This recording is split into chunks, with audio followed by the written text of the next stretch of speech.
ایک صاحب آئے مجھے کہنے لگے میرا بیٹا کسی کام کا نہیں ہے. الحمدللہ ایسے ایسے اللہ نے ماشاءاللہ مسلمانوں کو اولادیں دی.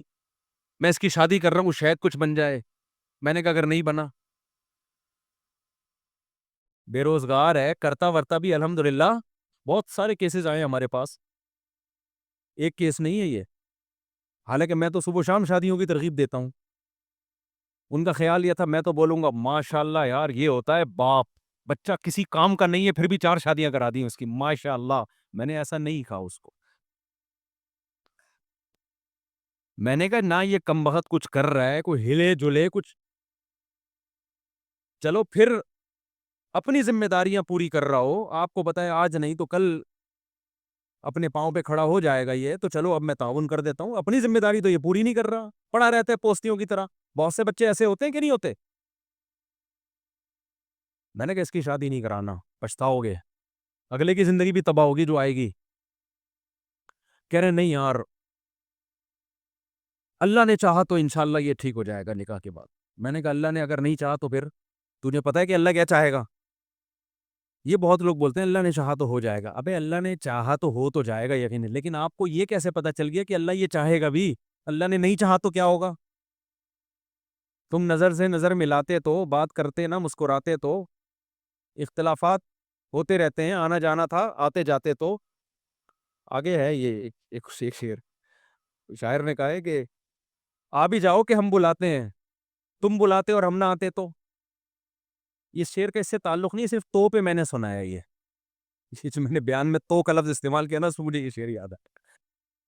وہ کہتے ہیں بھائی وہ بچہ جو ہے نا ماشاءاللہ وہ انشاءاللہ اللہ نے چاہا تو ہو جائے گا, اللہ پہ توکل کر رہا ہوں نکاح میں. میں نے کہا بھائی جان ایسا توکل جائز؟ بولو. توکل وہ کرے گا جو محنت کر رہا ہو, اپنی ذمہ داری پوری کر رہا ہو. پھر اس میں کچھ کمی بیشی ہو رہی ہے, چلو یار میں نے اپنی ذمہ داری پوری کی, کچھ کام کون کرے گا؟ کچھ اللہ برکت دے دے گا. ان کے سمجھ میں نہیں آیا. بہت سے لوگوں نے ایسا کیا ہے, کر دی شادی, اس کے بعد جو بیڑا غرق ہوا ہے بہوؤں کا, وہ اور پوستی بن کے بیٹھ جاتے ہیں. کہتے ہیں اب اس چکر میں ہم کما لیتے کہ شادی ابا نے کر دی, بچے اسپیڈ سے کیا ہو رہے ہیں. اب بیان میرا نا لگا کے بچے پیدا ہو رہے ہیں. مفتی صاحب نے کہا 16.5 16 17 18 یہ رپورٹیں چل رہی ہیں. خرچہ کس پہ آ رہا ہے؟ دادا پہ. بول رہے کم بخت. اور پھر دادا کو یہ بھی امید نہیں ہے کہ یہ بچے بڑے ہو کر کچھ کما لیں گے. اس کو پتا ہے جیسا باپ ہے بچے بھی, پروڈکٹ بھی ویسی ہی آئے گی مارکیٹ میں. یہ بے موقع توکل ہے, بے موقع. لوگ کر رہے ہوتے ہیں بھئی اللہ نے چاہا تو. ایک صاحب آئے, ان کا داماد ان کی بیٹی کو 30 سال سے ستا رہا ہے اور بیٹی بالکل ہو گئی پاگل, دماغی توازن ہو گیا اس کا خراب. 30 سال بعد مشورہ لینے کے لیے آئے کہ میں داماد سے ڈیورس لینا چاہ رہا ہوں, ابھی بھی مجھے کانفیڈنس اس میں اتنا کانفیڈنٹ نہیں ہوں. میں نے کہا تھوڑا اور لیٹ آ جاتے. کہہ رہے ہیں ایکچولی ہوا یہ کہ ہماری سوسائٹی میں طلاق کا رواج نہیں ہے, تو ہم نے سوچا داماد جب پتہ چلا بہت خراب ہے اور یہ ایسی حرکتیں کر رہا ہے, لڑکیوں میں انوالو ہے اور نان نفقہ نہیں دے رہا, تو ہم نے کہا بھائی ہم اللہ سے دعا مانگتے ہیں, بڑے بڑے پتھر دل اللہ دعاؤں کے ذریعے سے چینج کر دیتا ہے, تو ہم اللہ پہ اعتماد کرتے ہیں. بیٹی کو بھی ہم نے سمجھایا, ہم نے دعا مانگتے رہے, پھر یہ کیا, پھر یہ وظیفہ پڑھا, پھر یہ پڑھی. پھر ہمیں لگا کہ نہیں یہ ٹھیک نہیں ہوگا, لیکن پھر ہمیں خیال آیا کہ اللہ کے یہاں دیر ہے اندھیر نہیں ہے, اور بالآخر بیٹی کا ہو گیا بیڑا, دماغ ہی خراب ہو گیا اس کا.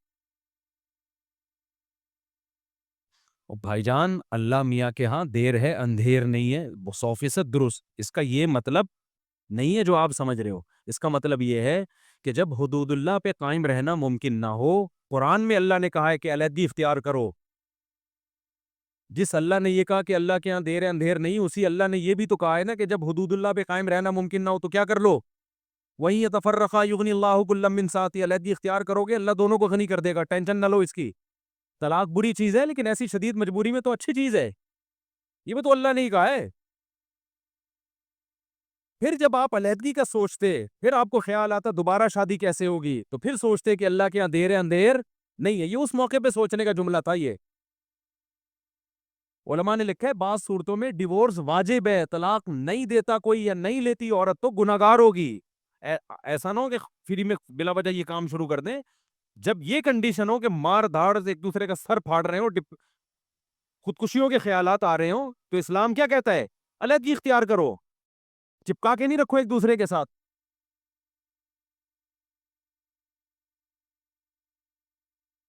ایک خاتون نے کہا میری شادی ہو گئی, ایک ہفتے کے بعد پتا چلا کہ جی بندہ بالکل اولاد ہی نہیں ہو سکتی, بالکل نامرد ہے. میں نے صبر کیا, کیونکہ صبر کرنے والوں کے ساتھ کون ہے؟ اللہ ہے. اور اس صبر کا مجھے یہ صلہ ملا کہ 20-25 سال میں نے اس شوہر کے ساتھ گزارا کیا, نہ اولاد نہ کوئی ڈیزائرز پوری کر سکتا ہے وہ, لیکن اب وہ مجھے پہ شک کرنے لگا ہے کہ یہ اتنی پاک دامنی کے ساتھ میرے ساتھ رہ رہی ہے, تو لگتا ہے کوئی دال میں کچھ کالا کالا ہے. کہتی مجھے یہ وفا کا صلہ ملا. میں نے کہا آپ نے جو صبر کے فضائل سنے ہوئے تھے نا, وہ اس موقع کے نہیں تھے, وہ اس موقع کے ہی نہیں تھے. وہ شادی جب ایک بندے نے دھوکہ دیا ہے, آپ کو بتایا نہیں کہ اتنی بڑی بیماری ہے, پیسوں میں دھوکہ دے دے چل جاتا ہے, عمر کا دھوکہ دے دے, تھا 40 کا بتایا 30 کا, چل جائے گا. پتھر سے تھوڑی شادی ہوتی ہے, کسی دیوار سے تھوڑی شادی ہوتی ہے. نکاح کا تو بنیادی مقصد ہی اولاد ہے. اس معاملے میں جب دھوکہ دے دیا, ایک دھوکے باز کے ساتھ وفا کر رہی ہو آپ, بیڑا غرق کر دیا پوری زندگی اپنی, اور اب 30 سال کے بعد طلاق لے کے کہاں جائے گی وہ؟ یہ ہے ہمارے دینداروں کے غلط کانسیپٹ. نہیں آ رہی کھوپڑی شریف میں بات؟ بھائی جان کیا ہو گیا, سمجھ میں آ رہی ہے بات؟ تو فرضی چیزیں کی ہوئی ہیں. اور ایک غلط کانسیپٹ ہے, دینداروں کے پاس پیسہ اچھا نہیں لگتا لوگوں کو, یہ تو بہت بڑا مسئلہ ہے. جیسے پیسے سیکولر طبقے کی تو کھوپڑی آؤٹ ہو گئی نا پیسے سے, اس کے ہاں تو سب کچھ کیا ہے؟ پیسہ ہے. ایسے ہی ہمارے ہاں دینداری اور بزرگی کا معیار یہ کہ پھٹے پرانے کپڑے پہنے اور ناڑا لٹک رہا ہو اس میں سے. کیونکہ جب میں بائک پہ پھٹی پھٹپٹی بائک پہ جاتا تھا, لوگ کہتے تھے حضرت, کیا حضرت کو اللہ نے مقام عطا فرمایا. اب میں ریوو میں جا رہا ہوں تو لوگ کہتے ہیں اس کو دیکھو یار, بدل گیا بندہ, کیا ہو بدل گیا. وہ بات نہیں رہی, روحانیت ختم. ریوو کا روحانیت سے کیا تعلق ہے؟ اللہ کے بندے, یہ کون سی حدیث میں لکھا ہوا ہے؟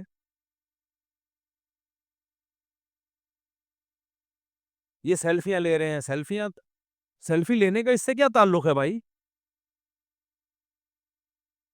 ایک صاحب نے لکھا, ہمارے مدرسے کے طالب علم, کہ میں اس مفتی کے بیان پہلے بہت شوق سے سنتا تھا, پہلے یہ سادہ تھا, پتہ نہیں کیا مطلب تھا, شاید ناڑا لٹک رہا ہوگا, کیا ہوگا. میرے تو ہمیشہ سے یہی سفید لباس رہا ہے, 25-30 سال, 95 سے لے کے اب تک میں سفید کپڑے ہی پہن رہا ہوں. گھر والے کبھی کوئی کلر رنگین پہنا دیں زبردستی تو ایک الگ بات ہے, ورنہ یہی ڈیزائن, یہی کالر, اور یہ, اس کے علاوہ کچھ نہیں پہنا ہم نے. اور کیا سادگی چاہیے میرے بھائی, تمہیں وہ ناڑا لٹک نہیں رہ گیا کہ حضرت اتنے سیدھے ان کے زارمل لٹک رہا ہوتا ہے, اتنے سادہ. کیا تمہیں لینا دینا یار؟ ایک بندہ اگر ریوو میں بیٹھ گیا تو کیا ہو گیا اس سے یار؟ کیوں فضول؟ یہ اچھے دیندار لوگوں کے کمنٹس ہوتے ہیں نیچے, یہ بھی ایک دماغ ہے.